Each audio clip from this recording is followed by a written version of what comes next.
called Ang Mga Babae sa Buhay ni Genevieve. Patay! Meron po silang ipa-flash na pictures ng mga babaeng may mahalagang papel na ginagampanan o ginagampanan pa rin sa buhay ko. At kailangan ko daw magkwento tungkol sa kanila. Hindi ko po alam to hindi ko pa nakita beforehand. So, let's start. Julian San Jose. Alam niyo, may bago akong tawag kay Julian San Jose. Dahil sa sobrang lakas ng mga albums niya, I think Diamond na, no? Kaya ang bago kong tawag sa kanya, Julian San Jose Marichan. Kasi si Jose Marichan ka lang, napantayan niya eh. Kyla. I really miss Kyla. We all know na nasa ibang network na siya.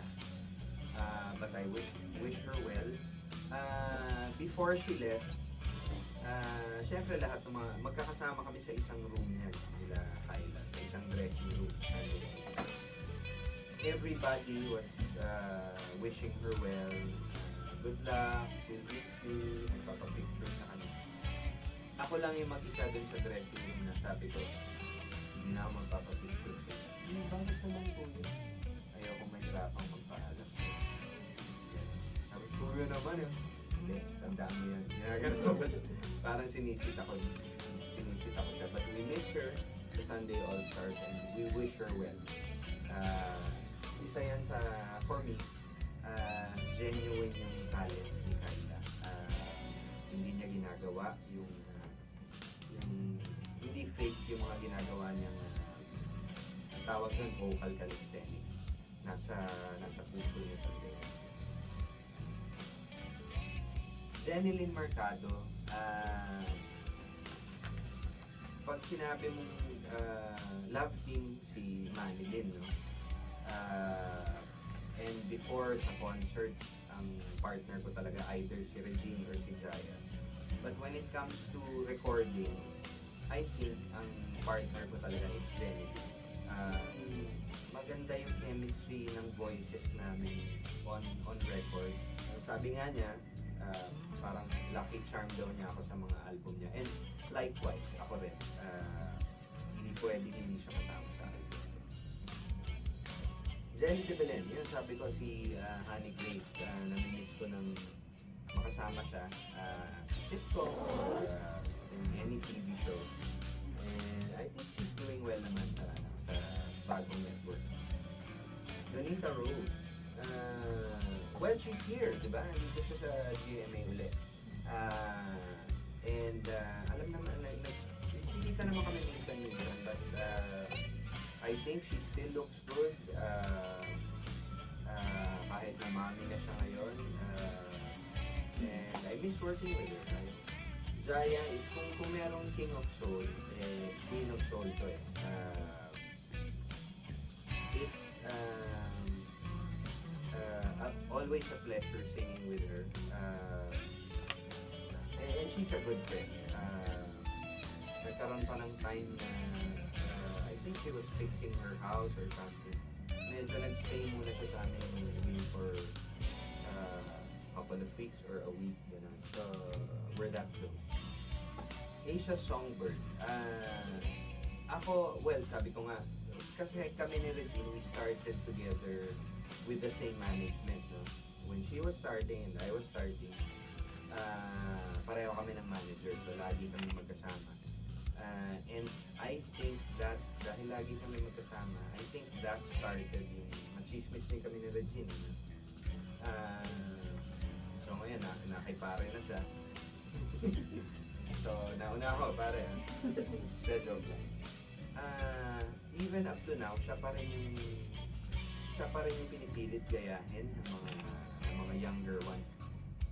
Manilyn mo ito? Di ba filtered to? Hindi, maganda naman talaga ito. Manilyn is joy to, well, makikita, Manilyn maganda pa rin talaga yun hanggang ngayon. Still cute, and she's a joy to work. Hindi kami masyado, nakikita naman kami pero hindi masyado, we haven't worked together. Pagdating ng BFF, parang nanumbalik yung friendship namin na this time, na pwede na namin pagtawanan yung mga nangyari before. We were a love team before, hindi, pero hindi alam ng lahat na yung kami talaga. Yung kami talaga ni Manny for a time, for a short period. It didn't work out, pero I think it's for the better dahil we work well together, we're good friends, we enjoy each other's company. Baby Gibbs, pangalan ko. My mom is my mama's boy ako. Mama's boy ako. She's my number one fan and critic. Te-text ako niyan lagi. Ano ba yun? Ang pangit ng kanta mo. Ang taba mo every time I do a big show or meron akong mahirap na kanta or for anything, a big decision or there are two people I ask to pray for me. Kahit sa text na, please pray for me. Dalawa lang, si Ping at saka ang natin ko. Ayun po. Talaga. Gabs Gibbs, yan ang gusto niyang tawag sa kanya. Kasi nahihirapan yung iba sa spelling ng Gabi. Magkasundo kami. She's doing really good in school. Medyo sa kanilang dalawa ni Alisa, si Gabs ang partner in crime ko sa kalokohan. Yan ang kausap ko about kalokohan. Lagi lang kami nagtatawanan. Alisa din. Kung si Gabs din, alam mo ganito yan.